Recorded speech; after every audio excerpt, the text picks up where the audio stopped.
Thursday night, the kind of game you dream of when you're a kid playing football and you know you're going to play college football. You think of opening night, national TV, Ohio State. I mean, yeah, everyone wants to play in the big games. You think you grow up, those are the games you practice in your backyard. Those are the games where it's no one out there and it's just you throwing the ball with yourself. The images in your head that you're producing are these type of games. So it's just one of those things that's here now, and just you got to prepare for it as if it's just another game. But you also got to have that, you have that in your back of your mind. Boye, last year, week 1, you were going against Michigan with a mobile, fresh-faced quarterback in Joe Milton who didn't have a lot of experience. This year, it's kind of the same thing with Ohio State's either going to start C.J. Stroud or Jack Miller, who are also kind of mobile. What are you guys planning to do differently against either one of those two quarterbacks? I mean, at the end of the day, our coaches come with a game plan, and they always have, trust the game plan. I've trusted these coaches for as long as I've been here. So, honestly, the game plan we have in store, I feel like we're just going to ride with that and let it speak for itself. And, whatever happens, happens. But at the end of the day, we just have to prepare our game plan and do the best of our ability to master it and prepare for that game. And as a edge rusher, how different is it playing against a quarterback who's more mobile instead of more of a pocket passer? You got to set up your pass rushers different for all mobile quarterbacks. You got to have that in the back of your mind and have that, the essence of, if he's going to roll out, if he's going to scramble, where he scrambles, what type of things he will do in your pass rush. So that does change your pass rush a little bit. But at the end of the day, every week you got to prepare for a different type of quarterback, wherever they set, wherever they do. And those type of things go into the back of your mind. They go into your preparation, everything. And so it's just another thing to add on the checklist of things to make sure you do before, pre-snap, and during the snap. We saw more of Austin Booker's camp went on. How would you evaluate the way Austin's kind of come in here as a true freshman and kind of handled things as August has gone on? Austin's been coming along very well. He's shown that he has a lot of speed. He's very long. He's very, tall. He has all the attributes to be a great pass rusher, great defensive end, or rush for us, or whatever they decide to, end up putting him at. But he has the potential to be a very good player for us in the future. He's shown a lot of flashes in this camp. I've seen a lot of flashes from a lot of the young guys that we have. So he's definitely showed those flashes to that he has that raw talent. That's something that we can coach it up, and I've kind of taken him in a way that you can show him those things that can make his game even better. But every day he just comes in here and works. How much as a defense have you guys missed that sellout crowd at TCF, well now Huntington Bank Stadium? Because last time there was as big of a crowd like this is 2 years ago against Wisconsin. The fans, we love our fans. At the end of the day, they're the great part of our game, and they bring a lot of energy to us. And just to have them back is definitely an exciting factor, and it's something, the excitement of them in the stands, that's having that roar and having that, the cheering in the background does, help as a player. It's definitely going to be something to get back to. We missed it last year. We didn't have it last year, It was a different situation due to COVID with the safety and keeping everybody safe and keeping the game, making sure we could play.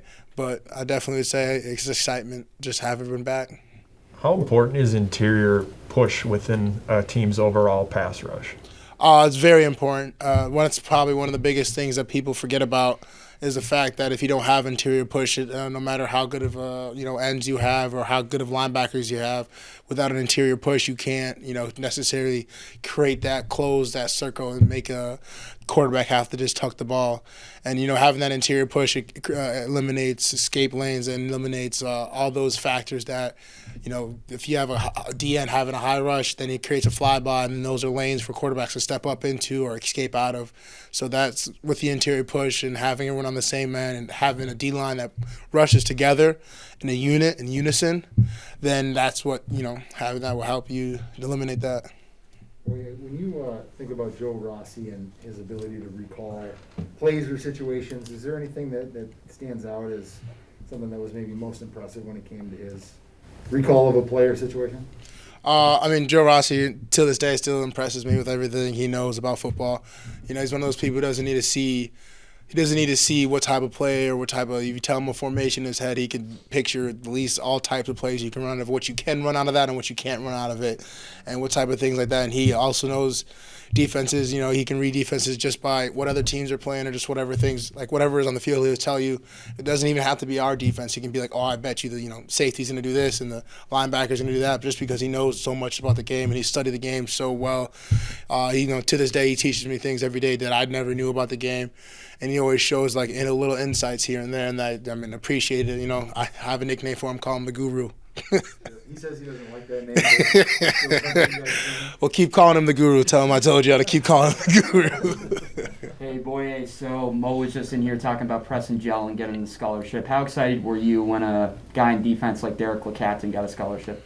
I mean, it meant the world to the whole team. I mean, that's something that is exciting, especially to see a guy like that who works like each and every day. I mean, he's probably in the top 10 guys who's in the building the most. He's always there, always working hard, no matter what it is, no matter what his role is. And that's one thing about Derek that is inspirational for a lot of guys in the team to see. Even if you're a young guy or if you're an old guy, it's still refreshing to see somebody like that and have that hunger in the way that he worked, no matter what his role was. If it's scout team, if it's running with the ones, if it's running with the twos, doesn't matter where you put him on the field, he's going to give his best effort, and that he did that throughout any situation. If we were working out in the summer and if we were doing practice reps, if we were doing walkthroughs, he would give his best effort no matter what it was. So it was almost, well-deserved and was something that it was rightfully, and it felt like it was right for him to have that.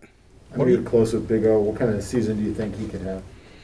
I mean, Big O can have the greatest season, and it's all, he's preparing his hardest right now, and I'm seeing it in his eyes, and I see it in the way he prepares and the way he brings himself to practice every day. I'm excited to see what he does this year, and I feel like the sky's the limit for him, and the sky's the limit for a lot of guys on defense this year, and I've seen a lot of guys prepare, but I'm very excited to see what he does this year, and I can't wait to see what happens next Thursday. What do you think makes Rossi's coaching style unique? I think Rossi's coaching style is unique because he's not an ego coach. He's not a coach that tells you this is the way things happen. This is how it happens. He teaches us a lot about the why, and makes us learn about defenses. And you're not just learning, well, this is my responsibility. You learn why is this my responsibility? Because somebody else has this or somebody else has that, and he kind of has it. He shows you the full picture instead of just showing you okay, as a defensive end, I just have to do this as my responsibility. He teaches me, well, I have to do this because somebody else has this job and somebody else has that job, and he shows you the bigger picture. And when you have that bigger picture, it helps clarify the game, and even makes the picture a lot clearer for you. We have time for one or two more, if there are any. Boye, when you play at a team like Ohio State, obviously there'll be a lot of scouts there, and you have dreams of playing at the next level. How much do you kind of savor an opportunity like that to not only showcase your talent, but a lot of guys on your team who have aspirations for the next level? When it comes to aspiration for the next level and things, looking at scouts or whatever that may be, that's not my main focus, honestly. For me, my main focus is this team. That's my job right now. That's what I'm doing right now. I'm playing on this team, and the guys in the room that are with me, who are in there every day with me, working out with me every day, those are the guys that are my focus. At the end of the day, you got to let your game do what you got to do, but I really am not really focused on anything like that. My focus is more just making sure I can be my best, be the best person I am, and doing my best out there and going out there preparing and having this time right now that we have before the game, preparing to our best ability and making sure that everybody in the room is prepared. And at the end of the day, it's not about the result. It's not about going out there and trying to have an amazing game with whatever stats you want to claim. But it's more about making sure at the end of the day we play our best and hopefully come out with a victory. When you see a line like they do, like they have, obviously it makes you think, those guys will be there on Sundays. What can you say about that line you'll be facing? I mean, there's a very talented team, top to bottom. They have a lot of depth in that team, and they're traditionally a talented team with a lot of depth. So, be preparing for that is excitement because that's just another challenge, you don't want to go against, Joe Schmo, but you want to go against people that are going to give you that push, give you that challenge. So it's more about having the ability and opportunity to play them and go, that's the first game of our season. So that we're going to see what happens in that first game, and having that chance to play them as our first game is exciting. And, I mean, all credit to them. They're a very talented team, and they have very talented people on the team. And, they had guys who could have left last year that came back. So that's even more exciting to be able to go against people that, have that opportunity that could have left and coming back and having that chance to play against those type of people. Can't explain that. It's just exciting. All right. Thank you, guys. Thank you. Thanks, Boye.